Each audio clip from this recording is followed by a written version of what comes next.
মধ্যপ্রাচ্যে সংঘাতের মধ্যেই নতুন মোড়। যুক্তরাষ্ট্র ইরানে তেল পরিবহন ও বিক্রিতে সাময়িক নিষেধাজ্ঞা শিথিল করার ঘোষণা দিয়েছে। এই সিদ্ধান্ত নেওয়া হয়েছে বিশ্ববাজারে তেলের সরবরাহ সংকট ও বাড়তি দামের কারণে। যুক্তরাষ্ট্রের অর্থ মন্ত্রণালয় জানিয়েছে ২০ মার্চের আগে জাহাজে তোলা ইরান এর অপরিশোধিত তেল এবং অন্যান্য পেট্রোলিয়াম পণ্য ১৯ এপ্রিল পর্যন্ত খালাস ও বিক্রি করা যাবে। এদিকে যুক্তরাষ্ট্রের প্রেসিডেন্ট ডোনাল্ড ট্রাম্প ইঙ্গিত দিয়েছেন মধ্যপ্রাচ্যে চলমান সামরিক অভিযান গুটিয়ে আনা হতে পারে। নিজের সামাজিক যোগাযোগ মাধ্যম ট্রুথ সোশ্যালে তিনি বলেন, আমরা আমাদের লক্ষ্য অর্জনের খুব কাছাকাছি পৌঁছে গেছি। এই মন্তব্যকে অনেক বিশ্লেষক চলমান সংঘাতের সম্ভাব্য সমাপ্তির ইঙ্গিত হিসেবে দেখছেন। পরে হোয়াইট হাউসের প্রেস সেক্রেটারি ক্যারোলিন লেভিট জানান, এই সামরিক মিশন সম্পন্ন করতে প্রায় ৪ থেকে ৬ সপ্তাহ সময় লাগতে পারে।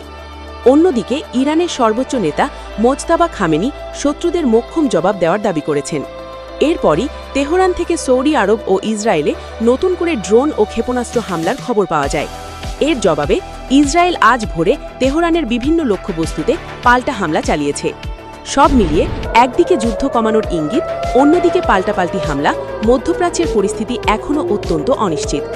আরও আপডেট পেতে সাবস্ক্রাইব করুন শাকিল বিডি ফিউশন। নতুন ভিডিও পেতে বেল আইকনটি অন করুন। ভিডিওটি ভালো লাগলে লাইক ও শেয়ার করতে ভুলবেন না।